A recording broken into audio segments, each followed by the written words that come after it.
আসসালামু আলাইকুম, welcome back to my channel Masuma's kitchen. কেমন আছেন সবাই? আশা করছি সবাই ভালো আছেন।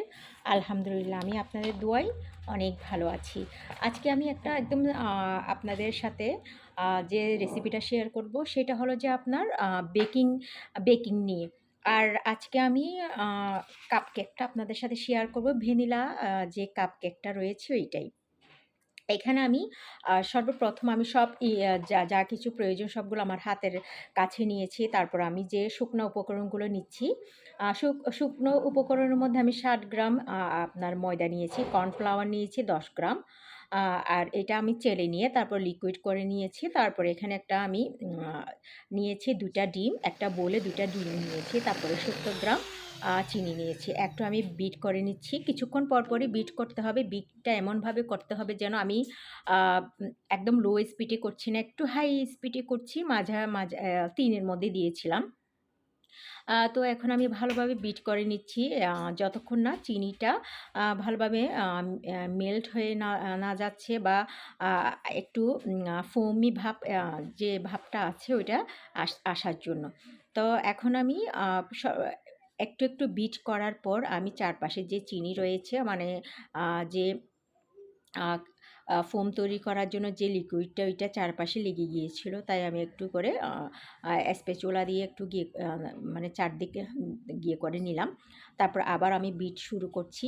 প্রায় আস্তে আমার আপনার যে আ ফোম আকারে হয়ে যাচ্ছে। আর আ আপনার ভ্যানিলা কেকের মধ্যে তো বেশি ফোম হওয়ার দরকার নাই। তবুও আমি ফোমটা ভালোভাবে করে নিই। কারণ এভাবে ফোমটা করলে না একটু স্পঞ্জি হয়। আ খেতেও ভালো লাগে।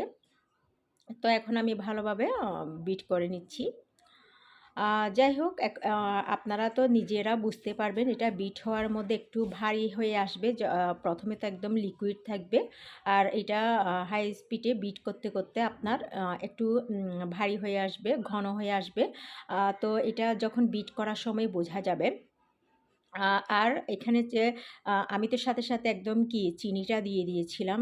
আ চিনিটা তো আপনার ভালোভাবে মেল্ট না হলে আপনার আ যে উম আ ক্রিমটা সরি যে কাপকেকটা একটু আ মানে ভেজা টাইপের হবে উপর দিয়ে।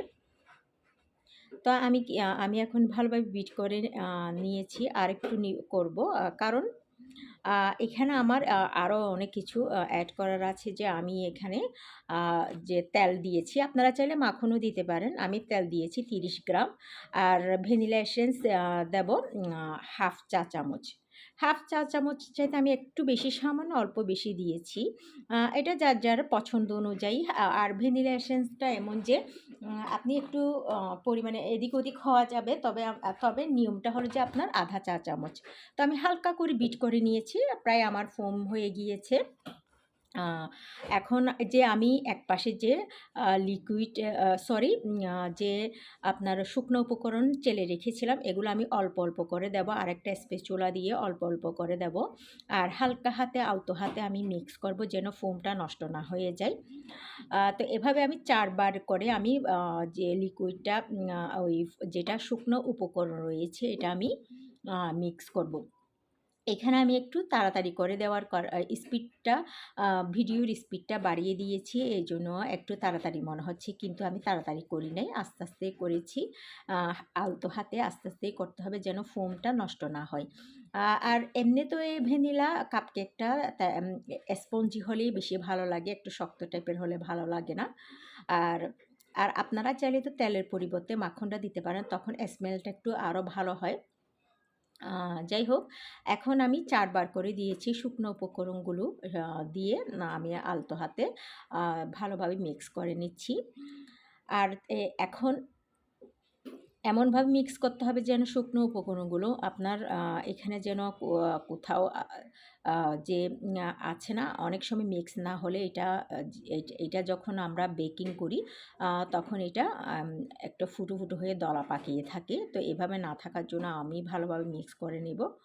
আ আর এভাবে মিক্স করার পর আর আমি ৫ মিনিট যখন আমি শুকনো উপকরণ দিচ্ছি তখন আমি ৫ মিনিট ওভেনটা ফ্রি হিটে দিয়ে দিয়েছি। আ আর আমারটা একটু হিট বেশি হয়, এই জন্য 5 মিনিট। আপনাদের আপনাদের পছন্দ অনুযায়ী দিবেন। অনেকের আপনার ওভেনে 10 মিনিটও দিতে হয়। তো এখানে কাপকেকটা কাপকেকের যে লাইনারগুলো রয়েছে এগুলা নিয়েছি। আমি কিন্তু যে বড় সাইজ নেওয়ার কারণে 2টা ডিমের মধ্যে আমার তেমন বেশি হয় নাই, শুধু 6টা হয়েছিল। আ ছ আ 9টা হয়েছিল। আ আমি একটু হাফ করে দিয়েছিলাম এজন্য, কিন্তু আমি আরেকটু যদি ফুল করে দিতাম তখন আমার 6টা হতো। আসলে লাইনারগুলো একটু বেশি বড় সাইজ ছিল এইজন্য। আর এটা যদি ছোট সাইজ হতো তাহলে আমার 12টাই হতো। আর এখন আমি স্কোয়ার শেপ নিয়েছিলাম, এইজন্য একটু বেশি লেগেছে।